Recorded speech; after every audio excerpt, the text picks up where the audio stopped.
Hello friends, मैं हूं विनीत पांडे और आप सभी का स्वागत है ग्रीनस कंसल्टिंग के आज के वीडियो में। दोस्तों, आज फिर एक बेहतरीन टॉपिक के साथ मैं आप सभी के सामने उपस्थित हूं और आज का टॉपिक है कि why problem occurs on machine. Machine के ऊपर ब्रेकडाउन्स क्यों आती है, मशीन के ऊपर प्रॉब्लम्स क्यों आती है। तो इस टॉपिक की अगर हम लोग बात करें तो सबसे पहले ये समझना जरूरी होगा कि व्हाट इज प्रॉब्लम। प्रॉब्लम है क्या? प्रॉब्लम का मतलब है कि जब आप अपने मशीन पे कोई प्रोडक्शन प्लान करते हो और सोचते हो कि at the end of the shift वो प्रोडक्शन बन जाए, 1000 पीस जो आपने प्लान किए हो बन जाए और मशीन आपकी स्मूथली चले। लेकिन इसके उल्टा होता क्या है, आपकी मशीन स्मूथली नहीं चलती है। There are multiple issues on every time, after every interval. So it is called problem on machine और you can call it chronic issue. And अगर हम अकरेंस की बात करें तो ऐसा नहीं है कि एक प्रॉब्लम अभी आई, एक आएगी 4 दिन बाद। ये रेगुलरली आती रहती है।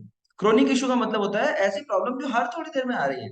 आधे घंटे में, 1 घंटे में, 2 घंटे में, 4 घंटे में आती ही रहती है।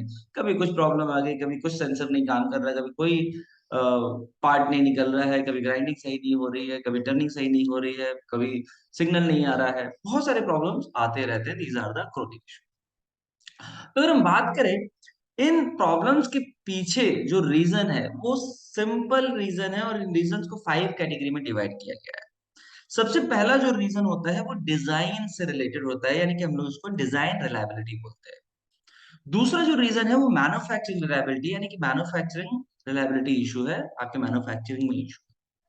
तीसरा होता है आपका, जब आपकी मशीन को इंस्टॉल किया गया तो there is a some problem, तो it is a called as a installation reliability issue. चौथे की अगर बात करें तो वो है ऑपरेशन से रिलेटेड इशू, ऑपरेशंस रिलायबिलिटी। और पांचवे की बात करें तो पांचवा आपका निकल के आता है मेंटेनेंस रिलायबिलिटी। जब मशीन ब्रेकडाउन में गई, उसके बाद मेंटेनेंस ने काम किया, उसमें उन्होंने बहुत सारी प्रॉब्लम्स को छोड़ दिया। वन बाय वन हम बात करते हैं कि ये इशू है क्या और कैसे आता है। नाउ डिजाइन रिलायबिलिटी की बात करें तो डिजाइन रिलायबिलिटी का मतलब है जो मशीन को रन करने के लिए, जो मशीन में जितने भी डिफरेंट डिफरेंट पॉइंट्स हैं, डिफरेंट डिफरेंट प्रोडक्ट है, पार्ट्स हैं, स्पेयर्स हैं, उनका डिजाइन रिलेटेड इशू है।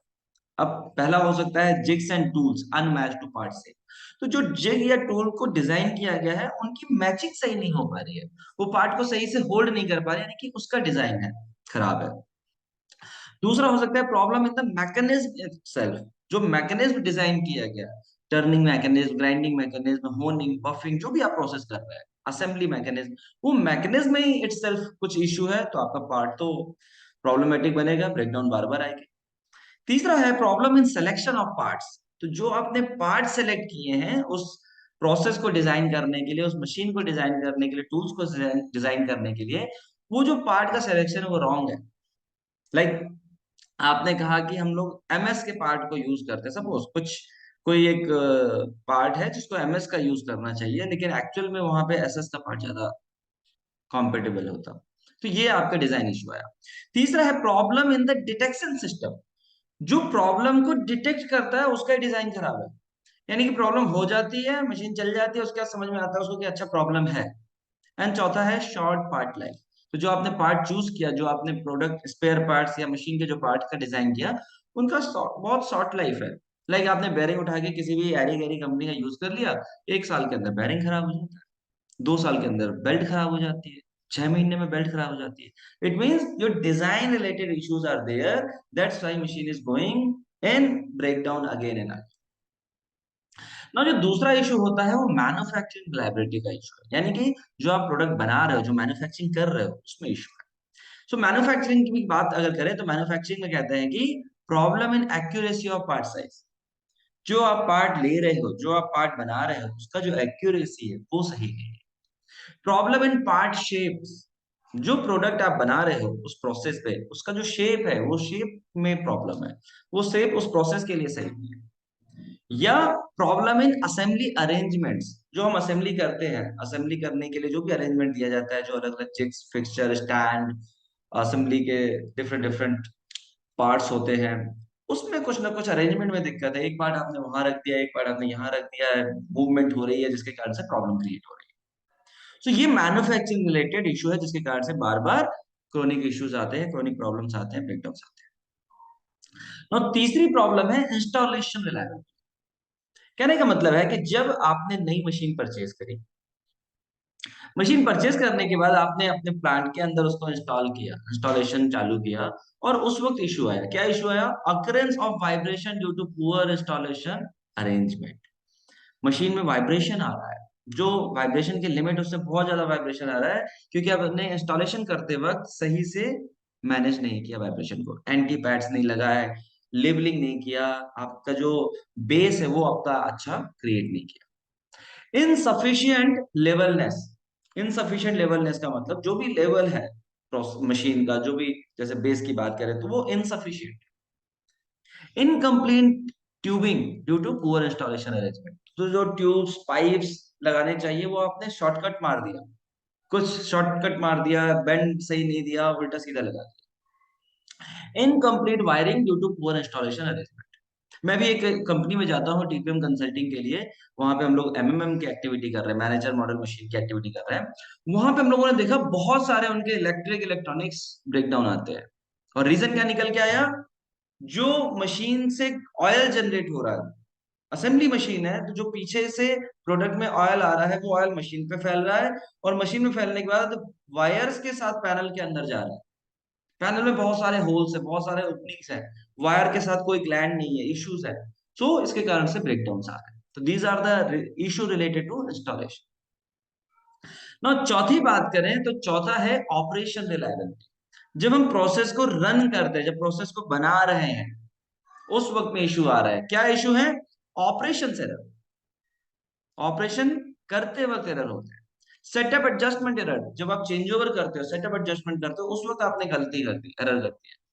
Lack of through preparation of basic condition. जो भी मशीन की बेसिक कंडीशन है, क्लीनिंग, लुब्रिकेशन, इंस्पेक्शन, टाइटनिंग, उसका आपने पूरा ख्याल नहीं रखा। And use condition error. Use condition बोलता है कि वो 10 सेकेंड में पार्ट बनना चाहिए, लेकिन आपने जल्दी प्रोडक्ट बनाने के लिए उसकी साइकिल टाइम बहुत तेज बढ़ा दी, एयर प्रेशर फुल खोल दिया, हाइड्रोलिक फुल खोल दिया, ताकि वो जल्दी जल्दी स्लाइड चले। सो इसके कारण से भी ब्रेकडाउन आते हैं। और last but not least, fifth one is maintenance reliability. अब मेंटेनेंस तो अच्छा करने के लिए होता है, उसमें क्या इशू हो सकता है? उसमें भी इशू हो सकते हैं और होते हैं, मैंने खुद देखे हुए। क्या है issue? Parts replacement error. Part को जब आपने रिप्लेस किया, रिप्लेसमेंट करते हुए एरर कर दिया। कई बार आप लोगों ने सुना होगा कि फैन उल्टा घूम रहा है, मोटर उल्टी चल रही है। व्हाई? बिकॉज जो टर्मिनल थे वो रॉन्ग कर दिया, अपोजिट डायरेक्शन में कर दी। हाँ, बेरिंग का टाइप कुछ और लगाना था, ओपन बेरिंग लगाना था, सील्ड बेरिंग लगा दिया। हाँ, रबर बेरिंग लगा दिया। तो अलग अलग टाइप के इशू हो सकते हैं रिप्लेसमेंट के time. Then poor assembly accuracy, जो आपने पार्ट की असेंबली करी मशीन के, उसकी एक्यूरेसी उतनी अच्छी नहीं थी। तो इन सब रीजंस के कारण आपके क्रोनिक इश्यू जनरेट होते हैं। तो इसका मतलब अगर आपको ब्रेकडाउन को अवॉइड करना है, तो ये पांचों इश्यू को वन बाय वन आइडेंटिफाई करना होगा मशीन को, मशीन पर। और इनके लिए आपको रूल्स बनाने होंगे, सिस्टम बनाने होंगे, जिससे आपको इंश्योर कर सको कि ये कोई भी इश्यूज ना आए जिससे मेरी मशीन ब्रेकडाउन में ना आए। तो उम्मीद करता हूं ये क्रोनिक इश्यू प्रॉब्लम क्यों आते हैं या उनको कैसे सॉल्व किया जा सकता है, इससे रिलेटेड वीडियो आपको पसंद आया होगा। दोस्तों चैनल पे बने रहिएगा, चैनल को सब्सक्राइब करना नहीं भूलिएगा, दोस्तों के साथ जरूर शेयर करिए वीडियो, शेयरिंग इज केयरिंग। और अगर आप किसी को शेयर करते हैं और बाद में दोस्त आपसे पूछता है कि इसके बारे में कुछ बताओ, तो इससे आपकी लर्निंग भी और ज्यादा बढ़ती है।